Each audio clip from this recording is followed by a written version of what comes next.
Hi, everybody. Welcome to my Joan Lok periodic Zoom chat. And today we are going to actually make it the original Zoom chat, which is a sessions that doesn't really have a particular topic, but mainly is for me to answer some of the questions that my student has asked that I believe that the answer would be beneficial to many of you. So we'll share the answer together.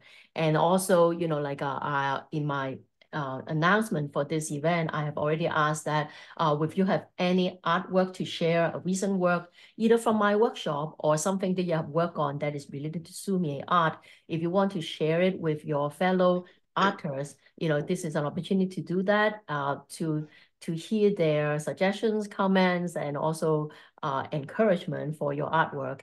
And the questions that I received for today's are mainly two completely different ones. The first one is about the seal. And I promise to show you, what is an easy way to find out the direction of the words. And a disclaimer, some of them may not work for your seal because if the Carver doesn't follow the rule, then, if they don't follow the rule, then of course the rule doesn't apply. But then let's get to this immediately. So, oh, by the way, the second questions that I have a questions on is, I did a workshop on drawing crane.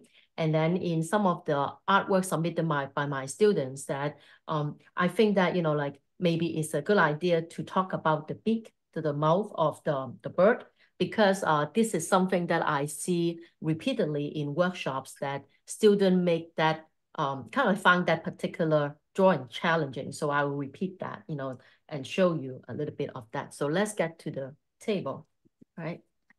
So I have a couple of seals that I'll show you, but let's see, right? And of course, I'm going to do some, illustration. So I'll take out my, chops, okay?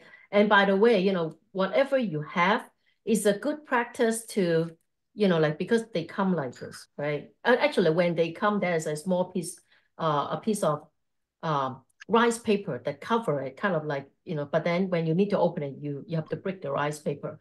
But after that, it's not a bad idea to actually go to your kitchen, find a saran wrap, and just, use the saran wrap to wrap it, because whatever box that it come in is not airtight.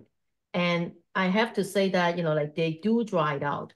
And the red seal does, the paint lasts for a long time, but still, if you are talking about like 4 years, 10 years, then of course they will still dry it out. So one way is to have a saran wrap. And you see, I don't throw it away. So I can reuse the saran wrap, and it will become very dirty or worn out, then I change into another saran wrap. So you have the paste. Okay, so put this away. And the seal. Okay, so regardless of what seal you have, because majority of us are not, from the Chinese culture, and unless you have actually studied the language, you may not be able to read and write in the language. And the seal, majority of time, they are in Chinese language, kanji. Even for the Japanese one, like in kanji.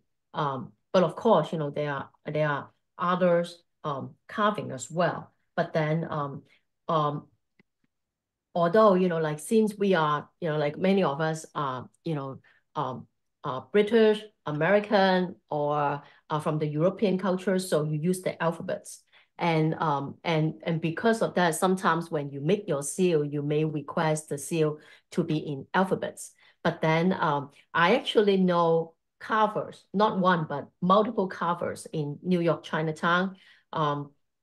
Because this is kind of like freelance job, if you buy the seal from a stationery store, sometimes they will actually include a carving, and you just have to write down what you want to carve, and then they will, like 2 days later or how many hours later, you can come and pick it up. And I know multiple carvers would refuse to carve alphabets. They actually refuse. They kind of like, can you carve L-O-K, you know, my last name into this? They actually refuse. They rather translate it into Chinese phonetics and carve it for you. But then I do know, you know, not one, not two, but I know multiple elder friends of mine that are carvers, that are freelancers for the stationery store. They refuse to carve alphabets, you know, because it's kind of like a principle. They just do not, because if you are a expert carvers, you actually look at it as an art. You know, you look at it not just a work, not just your job to carve something onto the stone. The design, you take a lot of pride in it. And because of that, some of them actually refuse to carve alphabets. All right. So back to the seal. All right. The first thing when you receive your seal, I would probably say that, you know, go to the shop and then get a blank piece of paper. Okay, maybe that. And by the way, you know, this is like doing seal thing. If you have used it before, you know that, you know, you kind of need a softer surface for the imprint to be nice. You know, this is kind of like basic knowledge for imprinting things, you know, because this is solid. So if you have something that is slightly softer, not as soft as a pillow, but slightly softer, such as a piece of felt, right? It will be easier to do a better imprint. So what do we do? I'll probably say, you know, like, of course, you know, like you can always find the felt. Since we are artists, you can, you know, go to your art table, you know, like I think most of you, the felt is already on your table, you know, you never will remove it. But a better way to do it is actually cut up a piece of felt or cut up a piece of soft leather. It can be real leather, it can be man-made leather. And for this one, actually, this is actually I mean, I bought a watch, and this is the leather case for the certificate of authenticity of my watch, but then it's on very nice velvety material, but it's stiff. So, and it fit right into my kind of like carrying box. So I kept it for my seal imprinting because it's big enough. So what you do is, this is the artwork. This is where you want to put the seal. You put your felt or your soft padding. I mean, as I say, you know, like it can be anything you can find, but basically something soft and a piece of leather, a piece of thick leather, or a piece of felt, extra piece of felt. You put it on the corner that you want it, then it can have the cushion and the right softness for you to have a good imprint. All right. So now, so you have your case, you have your seal. Okay. Do it a couple of times, right? Make sure the whole thing is covered. Okay. The problem is, if you do not read this, you would not know which side is up. So when you receive it from the carver, usually a good carver would actually, because they want to show you what it looks like, they will imprint it into a piece of paper and include it when they give you the merchandise. But in case you lost that piece of paper or you don't have it, then go to a piece of blank rice paper and then make one, all right? And then when you place the seal on your paper, press down hard and then not really wiggling, but then rock it left and right and back and forth to make sure that all the edges get imprint as well. And then without lifting, take a look and it looks pretty good, you can lift it, right? So you have to imprint. Okay, now the problem is, which side is up, right? That's the main question. I'll probably say that, as I say, if you get a good carver, the carver will actually give you a piece of paper and they may even write down what are the Chinese words that he or she used. But if you don't have, oh, let me show you maybe I have one that is pretty good.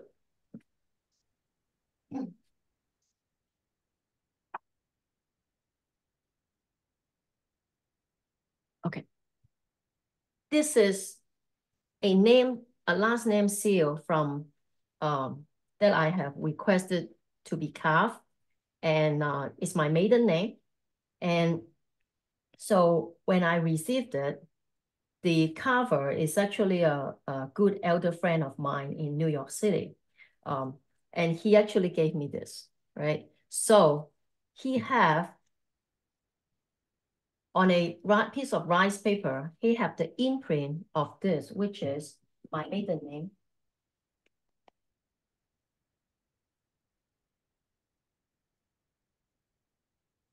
Let's move this a little bit. Press down, up and down, left and right. Okay, so this is my maiden name. And what he did is he actually put this on a piece of rice paper, and then he explained the calligraphy of this word, where it came from. This is, like this is in the Han script style. And then where that come from, it actually came from, someone who is a calligrapher who were born in 1768 to 1822. And then, like kind of like the calligraphy is a mimic of the calligraphy of how to write this word by Chan Hong Sao, right? And then the person who carved it for me is Lei Qiu, and he did it when he was 70 years old. So the whole thing came with this name silk, and like as I say, with this is a Carver that take a lot of pride in their work. When you receive it, you will have something like this. But of course, like you may have only like something like this, but this one is, like he actually did that for me because it's a very good friend of mine, right? So you have that, and you can look at this, then you know which side is up. But then for people who do not read the language, so even if I imprint it, I would not be able to tell whether this side is up or this side is up, right? Because it's a square. But so how do I actually tell, right? As I say, it really depends on whether people follow the rules or not, right? So when you look at seals, sometimes, like most of them are four, because usually it's come in a square. And for example, in this one is circular. But then usually, occasionally you will have seal that also come in a circular. But then a lot of times circular one, I actually craft from square one with the corner cut to become circles. For example, this one is it. Like if you can see that, it's actually a square, kind of like a cube kind of design. But then because I want a square seal, so these corners are cut off. And as a matter of fact, like if you take a closer look, these two came in the same box because I actually ordered them as a pair. This is Joan, this is Joan and this is Lok. So it's my last and first name. And of course, if you are into seal, which by the way, if you have a copy of my book,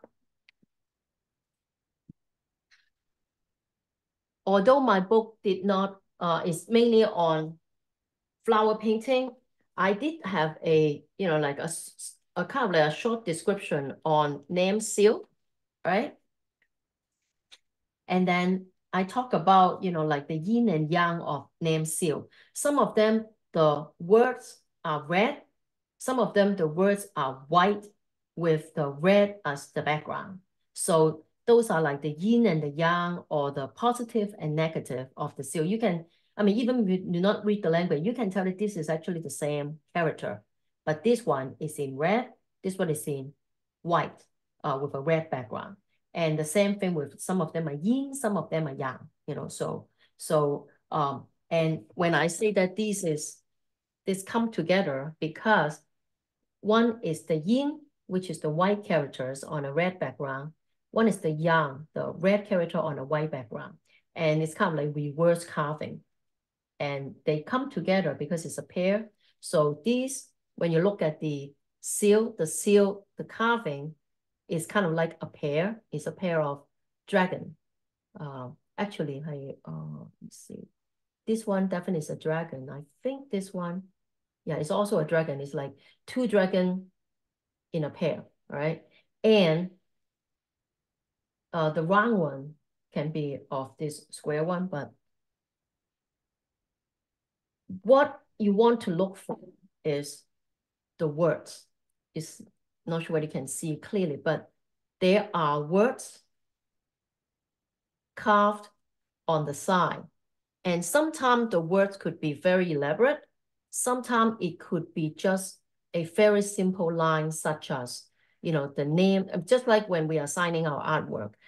Some people will write a whole poem on it, while some people write the title and then the daytime year of where you painted, and then your Joan Lok, and then, April 6, 2024, So what the artist did is the name and also where he carved it. So it would say, for example, like Joan Lok in Hong Kong, or Jane Doe in California, or something like that, and then maybe have the year. So you can see that the carver has actually put the name here. So if you do not read the words, okay, if I do not know which side is up, when you get your seal, and the right way to hold the seal to do an imprint is this.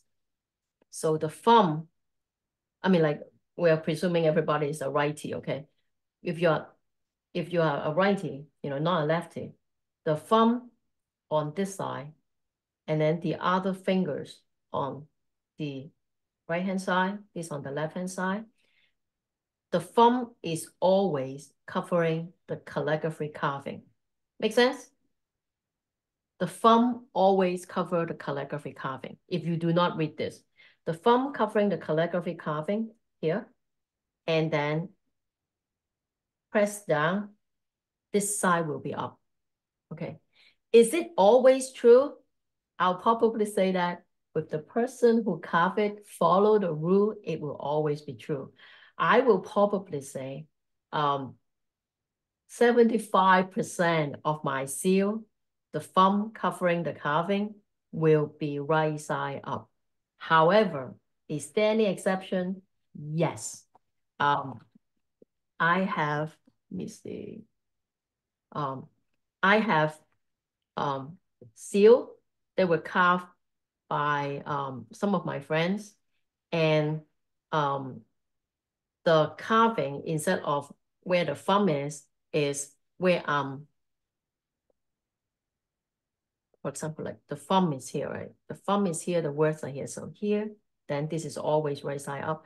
But I have seal that is carved on this side, meaning that it's facing the artist. So I have seen that before.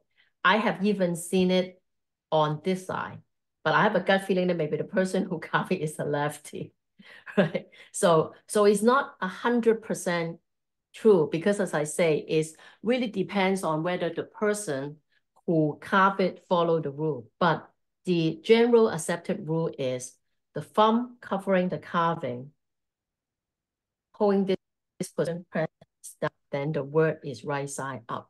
Right? Any questions? I mean, I know some of you have never heard of this. Yeah. But then I would probably say that 80 or even 90% of the time is true. But I do have exception, because I myself have exception in my own collection as well. Oh, you might as well see. Yes. Joan, when you okay, you're holding the thumb on your calligraphy. Mm-hmm.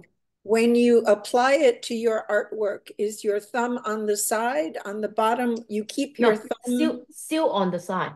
Still on the side. Like this is the seal, like say you cannot read, which side is up, then you find the calligraphy. You put your thumb covering the calligraphy. Because you always, right here, you always press down like this. Like the artwork is facing up. So you always press down like this direction, not this, not this, not this. You always stand right at the bottom of your painting, and with your, as I say, this is a presumption that you are, because in the olden time, everybody used their right hand to write, right? So they use the right hand to put the seal, and the thumb is always on the left side of the right side up. As I say, 75 to 80% of the time is true, because especially with they are older seal, that is 100 years old, 70 years old, 80 years old, they are all correct. But as I say, people don't follow the rule. And it also could be because, like, unfortunately, a lot of these art form are word of mouth. And then another thing is a lot of people do not even know this rule, and they carve their own seal, and then they thought that this is just to kind of like, it's their signature of the artist, so they would just carve it anywhere. And then another thing is some of the seal that I found, that I got in Hong Kong, they are facing me. So instead of here, it's actually here. Yeah, I have a few seal that the right side up, this is where the carving is, not on this side, but majority of the time is where the thumb is covering. So that's a pretty good rule. But as I say, because it's not 100% true, so the best things to do is you have the piece of paper from the carver, then the carver would have done it because he or she want to show you, this is the beauty of what I have completed. So they would usually, make a mark of that. And let me just, show you these tricks as well. All right. Can I ask another question before you move go ahead. on? So I actually have a chop that has no carving, but it has a dot. Do I assume that the dot is taking the place of carving calligraphy? No, because I don't know what the artist is thinking, because the artist could be thinking the dot is the upper right, but then the dot could be the lower right. So I do not know what the carver is thinking, but I will show you another trick. Because oh, by the way, I was doing this and I believe that I should show you. Okay. When you are ready to put away your seal, get a piece of, scrap rice paper or paper towel or whatever, clean it, because I have seen people not cleaning it, because first of all, it's dirty, right? You don't want this to dry up and fill up the space. You really want to clean it so it make like better storage. And I have to say that even you are as careful as me, I occasionally just throw it right in. So you see how kind of like it doesn't look very nice, right? But then if you remember to clean it, then it looks nicer, right? So it depends of, but then, like the way to put it nicely is always, use a scrap piece of rice paper and just clean it before you put that away. And these actually made this, when you have, whatever things you buy from, like online or whatever, sometimes they come with little foam. You don't have to go to Joanne or Michael to buy. Just get, a little foam, and then you just use a utility knife and craft out the things that is good for your storage, right? So, yeah. Okay. I have a question. Yeah, go ahead. Is this what is used for cleaning after Yes. you use the seal? It's a little. Yeah, this is just another. These come in different packages. Like the one that I have has a ceramic tray. I do have some that is come in a tin. It's the same. You just make sure that you close it tightly, because they do dry it up, and especially when you buy expensive one, because these are not cheap. If you buy really high quality paste, they could cost from 70 to over $120 US. I mean, like they are expensive. So and then of course they come in different color. This one is kind of more orangey tone.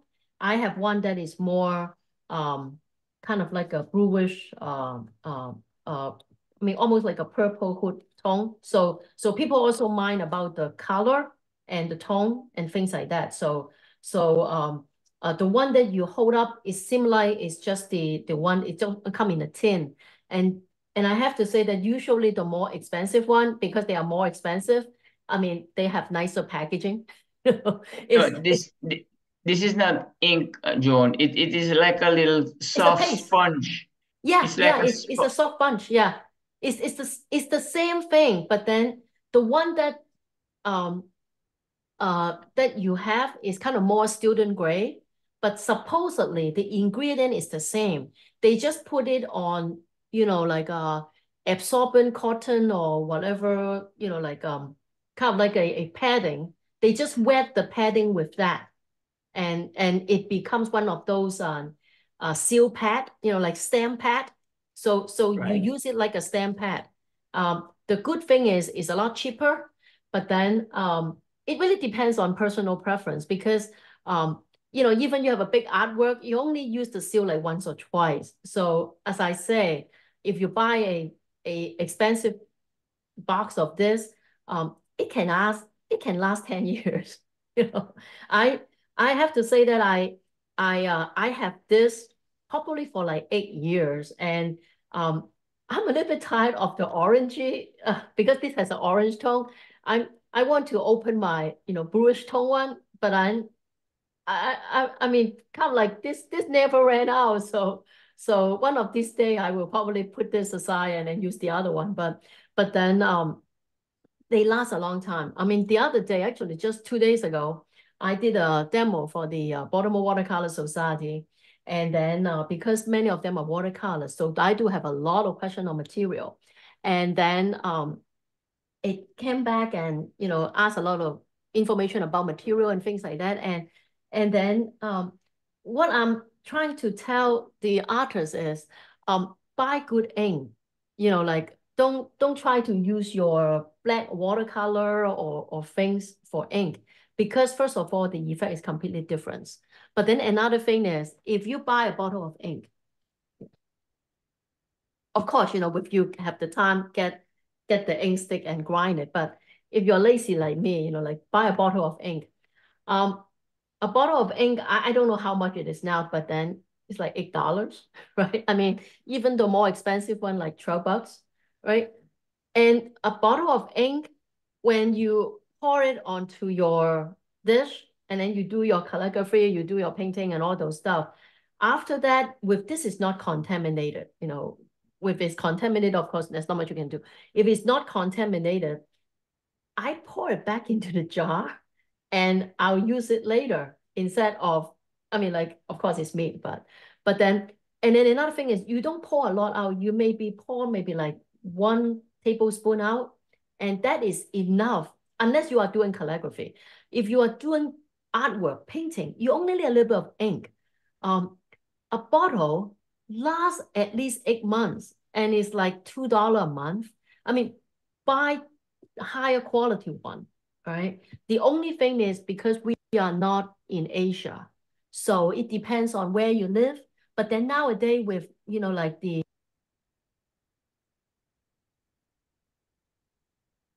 Joan, we can't hear you.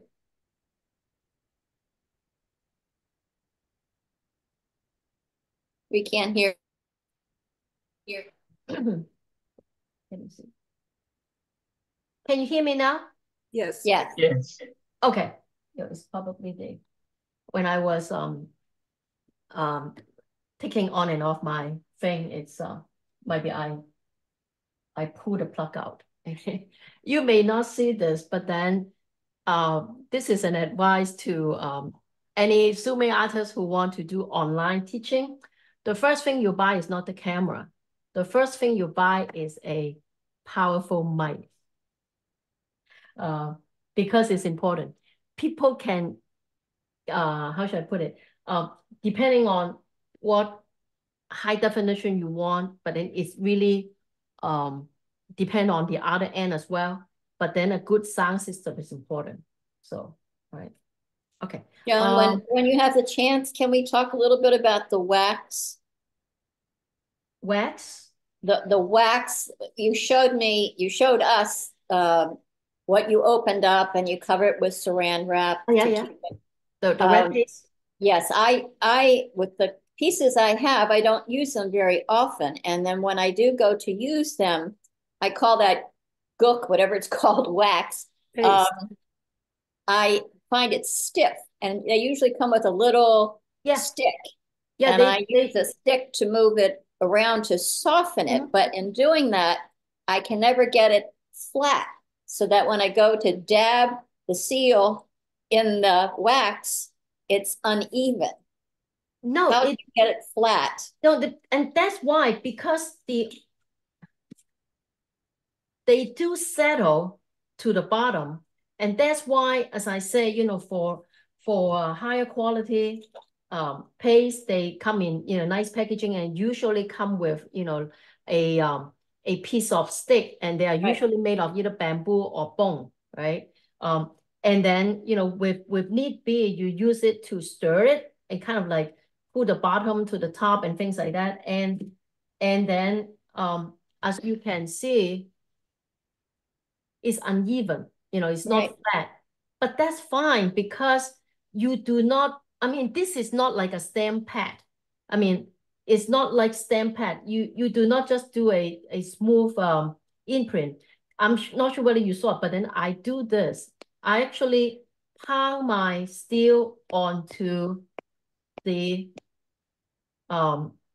paste. So even it's flat, it would not be flat anymore, right? So it doesn't matter whether it's flat or not. You pound it onto the paste in order to make sure that the whole thing is covered, because you don't want any holes on the seal. So you pound it, and when you pound it, there's a slight angle to the left, to the right, to make sure the edges also get the red paste imprint into it, and then you stamp it. So it doesn't matter that that is uneven. It's fine.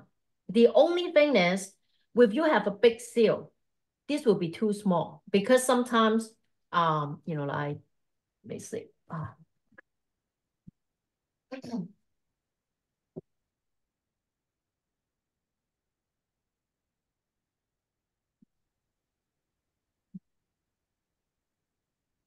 Luckily, I actually have a whole drawer of, you know, all this seal, and it's right nearby. Otherwise, I have to keep walking up and down. If you have a big seal, for example, this is a big leisure seal. I need it because when I do a full sheet of painting, rice paper painting, the thing is like 4 feet or 6 feet long, and I can't have a leisure seal this small. I need to have a bigger one. So I actually order to have this done, all right? So this is the imprint that came with it, right? And this is the seal. And you see, this is too small for it. I cannot pound it onto this to get it. And if you have a big seal, you have to buy a big box of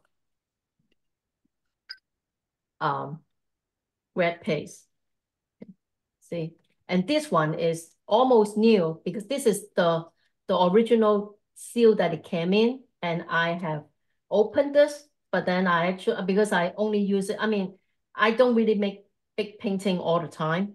And then when I make big painting, this may or may not be the appropriate, because the wording is for flower painting. So if I have a big landscape, I would not use this seal. This is the word is for flower painting. So this is the original it came from. And you see, it's not flat, it's uneven, but it's fine, because when I pound onto this, I can get it wet, and I do not need it flat. I can just put it right back and put it right back and put the whole thing. No, where's that? Okay, this one. And then one other question. you mentioned, you know, you get tired of the orange. Where can you find pastes in different colors, in particular gold or brown or any they other usually color? are red because the raw ingredient for this is cinnabar, all right? And that's why you have to wash your hand after you touch this, okay?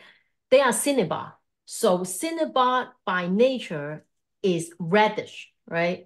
And depending on, you know, just like ink, you know, ink is black, but then, you know, I'm sure that, you know, like with you are serious Sumi artists, they are browning, bluing, with a tint of brown tone or blue tone, and we can get into that discussion in another session. But then, you know, like with you are really serious, you know, they are undertone. So when it comes to the paste, the traditional paste, they are red. Whether there's the orange tone, when I say blue tone, it's actually more like Elysium crimson. So it's a red tone, but I mean, like for watercolors, we'll say Elysium crimson has a blue tone. You know, like even lipstick, you know, some lipstick are more purpley bluish. Some lipstick are more orangey and reddish, you know, Chinese reddish. So this one is more orangey tone. And actually this one is also orangey tone, but I do have a kind of like a more Elysium crimson tone. And the color, I mean, it's actually a different color. And when you buy this thing, they actually tell you what color it is. And I'm sure that if you go to the major online store, they sell multiple one. They, you know, if they are really serious, especially like these are expensive, you know, like I think they cost me a few $100 because there's like 5 till, you know, because it's sell by weight. So for such a big one, it's like 5 till. It's heavy, so it's expensive. But then they also tell you exactly what color it is. They have, this is kind of like the certificate of authenticity. And then, you know, like different color would have different undertone. If you do not know, then ask them for a color chart. But the one that you talk about, like the red, I mean, like the gold, the blue, the whatever, those I haven't used. So I don't know, you know, like what they are made of. Are they really Sumi-e? I do, you know, like because I myself, you know, in my personal artistic journey, I am venturing into, you know, like more kind of uncharted territories. And I do have to say that some of my painting do not have a drop of red in it. And if it doesn't have a drop of red in it, when I sign it, the red seal is kind of like completely out of place to the rest of the painting. And of course, I have two choices. I have to continue with just putting the red there, or, you know, like not have the seal, you know, just sign my name, or have the seal, but use a different color that match the rest of the painting. And I am in the process of experimenting with different kind of gouache to see if I can do the seal in green or not. Yeah, but then I haven't really completed my experiment, so maybe I'll show you in the next one when I'm successful. But then you talk about the gold, the blue, the whatever, that is like a silk paste. I am not really aware of them commercially. If they are sold, they probably are newer things because the pastes are from cinnabar. Cinnabar's nature is red, right? So I am, you know, like very close to, you know, the hour. So what I'm going to do is I want to promise to show you what I said about the mouth of a bird. Let me just get closer. All right. I did a workshop on white egret. All right. And some of my students show me what they did. Very good painting. But then what I find is when we draw the mouth of a bird, it doesn't matter whether it's an egret or whatever, they do it like this. They close the end of the mouth. And I understand why, because when you look at you know, like typical bird book, such as, you know, like the Audubon or the Golden, you know, like this is a bird identification guide.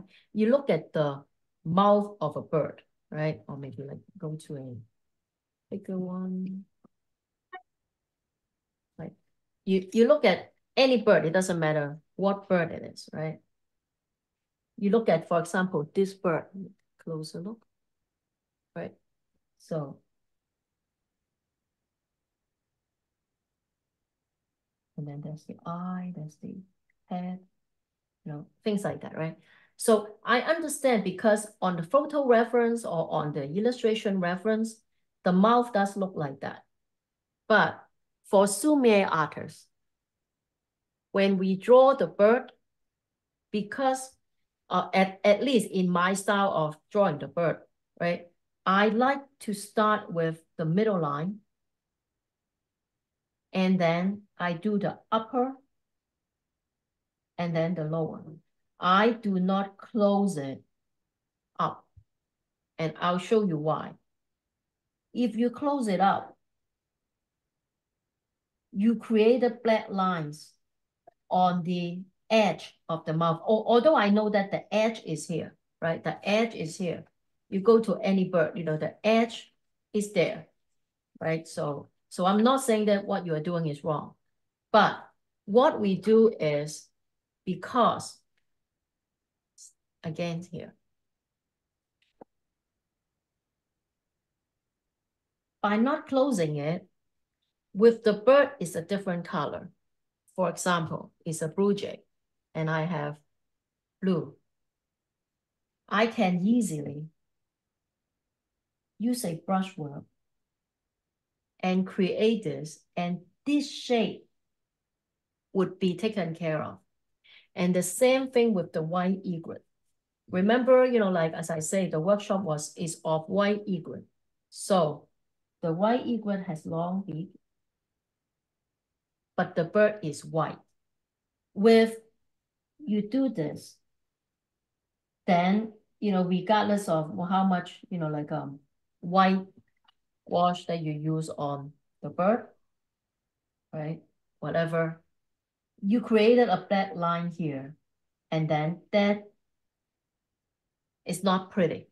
So what I ask is, every time, especially on Sumi-e painting, if you are doing the bird freehand, not gongbi, freehand, such as the one that I teach in the style of Ningnan, center line, upper, lower, but don't close it up with, right? Don't close it. Always remain open. Always open. Leave this free for the color. All right, so that's the point I want to bring out in today's Q&A. So make sure don't do this. Don't close it up. Even you know, like you have a tendency to close it because that's how bird look like, like that's the end of the beak. But you can easily create this ending of the beak with the color. It could even be white, it could be blue, it could be black if it is a crow. But then you can easily do that with this stroke. Because I mean, I'm using a smaller brush, but you can easily use it with this stroke and this stroke. You do not need to close it. So any questions on that? I think that is helpful for anyone who paint birds. So I want to share that with everyone. Yeah. So we are very close to it. So I have asked people if they have any artwork to share. So do I have anyone who have artwork to share with the group? I know that people are shy. Let's see. Okay, it seems like no one wants to share their artwork, but that's fine. And let me see. Okay. In case your seal does not have any kind the side, because I have to say that it's just like buying this versus student grade. If you buy something that is kind of like of a higher caliber quality, a lot of times the carver take a lot of pride in carving it for you, and they will kind of like, they will put their signature on it because they are so proud of doing it for you. And then, you know, like it could be very, just show this. It could be very prominent. It could be very kind of like, because I mean, I use it so all the time. It's kind of, it could fade out, but then, you know, like, it's always, you put your thumb here and it is correct, you know, like this, and you place it like it. Don't do it like this. Don't do it like this. It's always, you know, kind of the most natural position. Put the thumb here and that. If you do not have any carving, what do you do? All right, because sometimes, you know, I have to say that the carver should tell you, and that's why Suzanne said that, you know, there's a dot, but I do not know exactly what the dot means. Universally, usually the dot is the upper top, usually, but you don't know because the carver may be thinking about something else. So I'll show you one trick that I do on something that I need to help myself. This is one of my favorite seal, right? It's also my last name Lok, right? But you see that, remember I said, you know, like a lot of the seal with it is circular, it actually carved from a square or a tube, rectangular like seal into a circular. However, some of the seal, when they carve it, this is actually the symbol for longevity, which is a very beautiful seal. And this is manufactured to be circular for a last name. And this is the name. But you see, because it's circular, it's very hard to know, you know, like, let me show this here.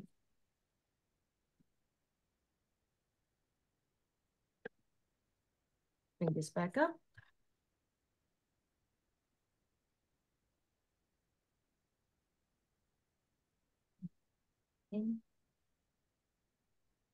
Okay.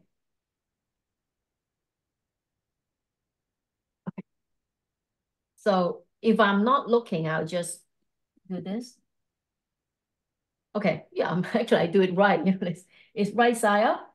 Because what happened is, as I say, the seal is always facing you. So you see that this carving, you know, although it's three-dimensional, but then this, you know, symbol of longevity is actually facing me. I mean, I'm the artist standing right here. It's facing me, and if I'm holding it, facing myself, the thumb on the left, and I just press, it looks pretty good.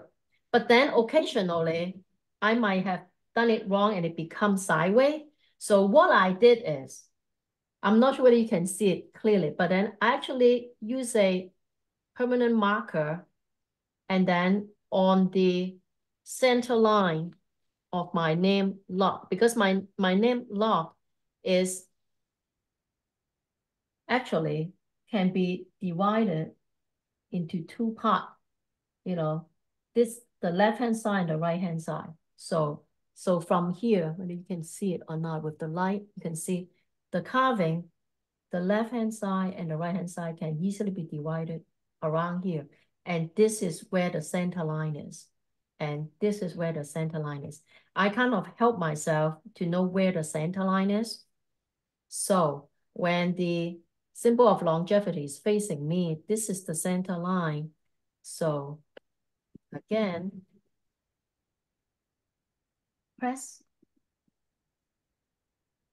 See, then it's correct. It's not kind of like, you don't want, you know, to press something and then it's kind of tilted, right? So this will be helpful. And the same thing here. For example, Suzanne said that, you know, like there's a black dot. The black dot probably would be on the, I mean, like most people would do it on the upper top. I mean, the top side. And when you receive your, you know, like seal or what have you, and make a mark that do this, you know, similar to when you're shipping shipping anything fragile, you will tell the shipper that this is top, you know. So I have a gut feeling that the dot means top. And if you need to, you know, say for example, if I do not read this, what I would do is I would just use a marker and mark it so I would know where it is. All right. So thank you.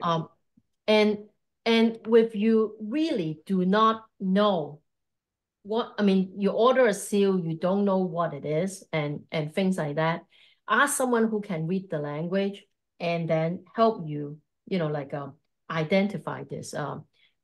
I have to say that because they use different kind of calligraphy and script and things like that, some of them may be harder to read, but then most of the time, you know, like someone who can read the language would probably be able to identify for you whether this is top side or not. But then with not thumb covering and press, usually that's the correct way.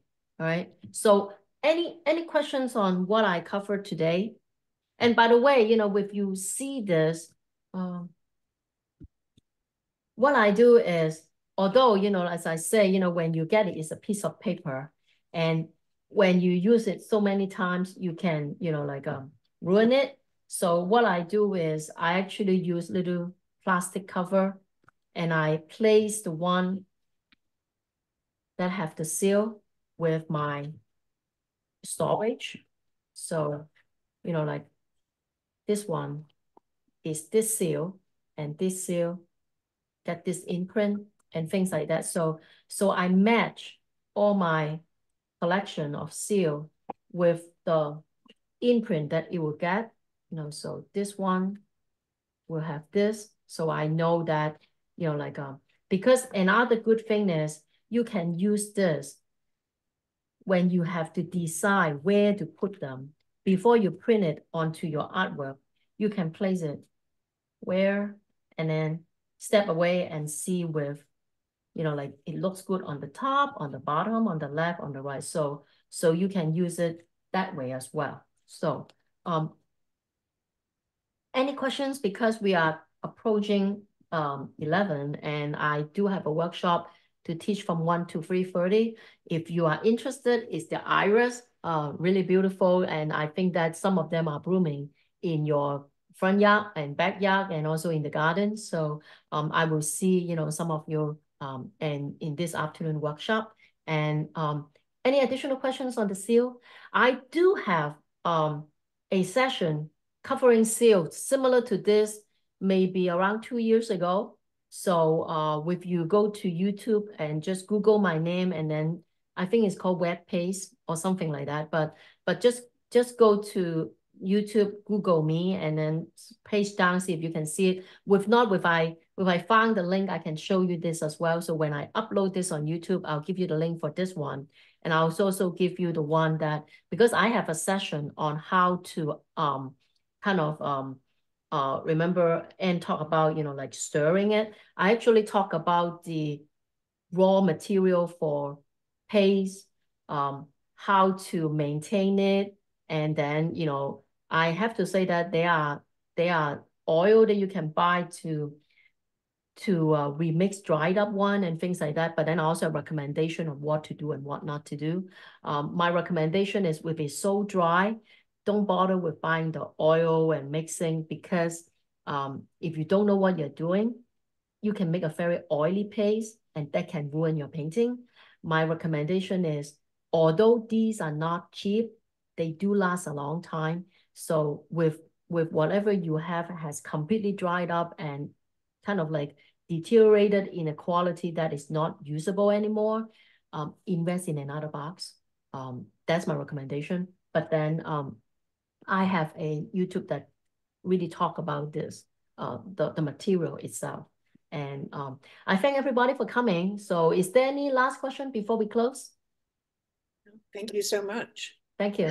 Thank you, Joan. That was very helpful. Thank you. Thank you. Thank you. Thank you. I'll see you guys a little bit later. Thank you. Bye-bye. Thank you. Bye-bye.